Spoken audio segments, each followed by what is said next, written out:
따뜻한 겨울나기를 위한 사랑의 온정이 이어져 공주시 지역사회를 훈훈하게 하고 있습니다. 흥미진진 공주시민대학이 제1기를 배출했습니다.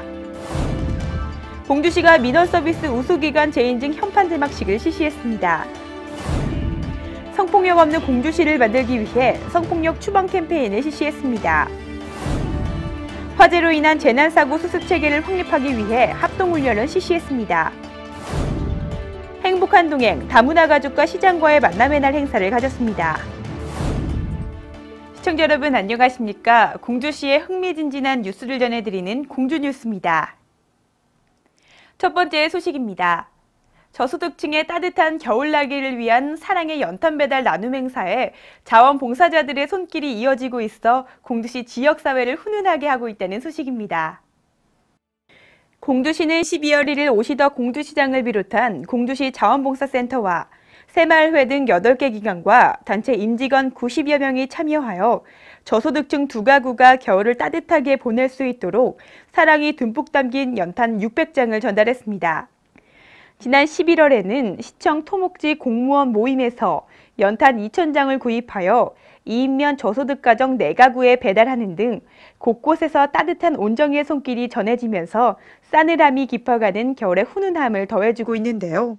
시 관계자는 겨울철 에너지 소외계층이 지역의 관심과 사랑으로 따뜻한 겨울을 날 수 있도록 더욱더 많은 관심과 지원을 기대한다면서 연탄 나눔 등의 봉사에 참여를 희망하는 경우 공주시 자원봉사센터로 신청하면 된다고 말했습니다. 공주시가 품격 높은 교육 문화를 실현하고 유네스코 세계유산을 품은 지역에 걸맞는 시민 역량을 갖추기 위해 추진하는 흥미진진 공주시민대학 제1기 수료식이 11월 30일 고마 컨벤션홀에서 열렸습니다. 흥미진진 공주시민대학은 2개 전공과정과 9회의 교양과정으로 올해 9월 1일 첫 강의를 시작하여 3개월여 동안 진행했는데요. 시민의식 고취를 위해 해민스님, 용혜연 시인 등을 초빙해 실시한 교양 강좌에는 매회 400명이 넘는 시민들이 참여해 큰 성황을 이뤘습니다. 오시덕 시장은 공주시민대학에 참여한 수료생에게 축하와 아울러 고마움을 표하고 시민대학 수강생이 공주시 발전의 주축 역할을 해달라고 당부했습니다. 행정자치부에서 주관하는 정부 3.0 민원서비스 우수기관 인증평가에서 공주시가 2년 연속 우수기관으로 선정된 것을 기념해 시청 종합민원실에 현판을 설치하고 12월 4일 제막식을 가졌습니다. 이 현판은 신속, 공정, 친절한 민원 서비스로 고객에게 감동과 만족을 주는 국민 중심의 민원 서비스 기관임을 상징하는 것인데요. 공주시는 종합민원실에 미니식물원 조성, 모유 수유실과 북카페를 설치, 매주 수요일 민원상담의 날 운영 등의 시책이 높은 평가를 받아 지난해에 이어 2년 연속 선정이라는 영예를 얻었습니다. 시 관계자는 고품질 서비스를 위한 공주시의 노력이 성과를 거둔 것이라며 앞으로도 친절과 감동을 주는 서비스 제공을 위해 더욱 노력할 것을 다짐했습니다. 성폭력 추방 주간을 맞아 성폭력 없는 안전한 지역사회를 만들기 위해 공주시가 12월 1일 신관동 대학로 일원에서 성폭력 추방 1일 캠페인을 실시했습니다. 이번 캠페인은 성폭력에 대한 사회적 경각심을 높여 성폭력을 근절하기 위해 마련한 것인데요. 시 관계자는 가정과 사회를 파괴하는 성폭력을 추방하고 건전한 지역사회를 만들기 위해 앞으로도 지속적으로 성폭력 예방 캠페인과 교육 등 인식 개선 시책을 추진할 계획이라고 밝혔습니다. 공주시가 11월 30일에 공주시청 신청사 일원에서 화재 발생에 대비한 합동 소방훈련을 실시했습니다. 이번 훈련은 화재 진압, 인명구조, 구급활동 등 화재로 인한 재난 현장의 사고수습 체계 확립을 위해 시청 자위소방대와 공주소방서가 합동으로 실시했는데요. 시 관계자는 화재 발생 시 신속한 초동 진화를 통해 인명과 재산 피해를 최소화하는 데 중점을 두고 이번 훈련을 진행했다고 밝혔습니다.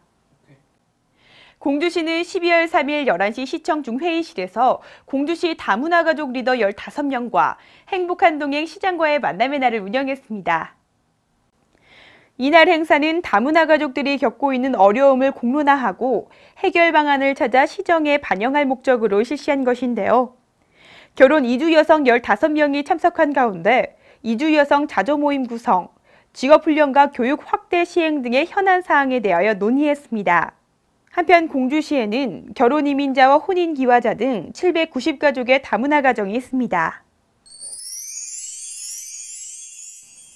공주시 보건소는 제28회 세계 에이즈의 날을 맞아 12월 1일 산성 전통시장 일원에서 에이즈 예방 캠페인을 전개했습니다.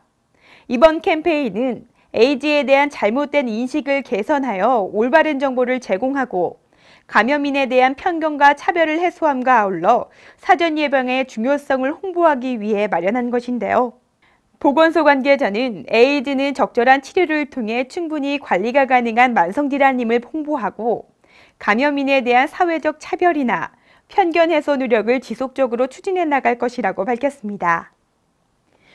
계룡면 중장 1위 경로당이 12월 2일 준공식을 가졌습니다. 이번에 준공한 경로당은 마을 어르신들의 여가 선용과 주민 화합 공간으로 활용되면서 지역사회 복지 향상에 크게 기여할 것으로 기대하고 있는데요. 마을 주민들은 깨끗하고 쾌적한 경로당이 완공되어 너무 기쁘다며 어르신들이 편안하게 생활할 수 있게 된 것에 감사하다고 말했습니다. 다음은 읍면동미 기관단체의 소식입니다. 적십자 신관동 봉사회가 12월 2일 재결성돼 본격적인 활동에 들어가면서 참된 봉사를 통한 지역의 든든한 버팀목이 되고 있습니다. 적십자 신관동 봉사회는 신관동 주민센터 회의실에서 결성식을 갖고 지역의 어려운 이웃과 함께하기 위한 힘찬 발걸음을 시작했는데요. 동 관계자에 따르면 1988년 5월에 결성하여 주도적으로 봉사활동을 해오던 신관동 봉사회는 회원 부족 등의 이유로 최근 2년 동안 활동이 중단되었다가 이번에 20명의 회원으로 다시 결성했다면서 앞으로 활발한 활동이 기대된다고 기대감을 나타냈습니다. 공주시가 지원하고 사단법인 한국문인협회 공지지부가 주관하는 제14회 웅진문학상 시상식과 제27집 공주문학지발관 출판기념회가 12월 5일 공주시 금흥동 클래식 뷔페 세미나실에서 열렸습니다. 이날 행사는 시와 소설 부분의 3명의 웅진문학상 수상에 이어 문학강좌, 작품 발표 순으로 진행되는데요. 웅진문학상은 한국 문학의 활력을 불어넣고 문학의 저변 확대를 위해 매년 실시하는 공모전입니다. 이어서 전해드리는 시정알림 게시판과 취업 뉴스를 끝으로 흥미진진 공주 뉴스를 마치겠습니다. 시청해주신 여러분 고맙습니다.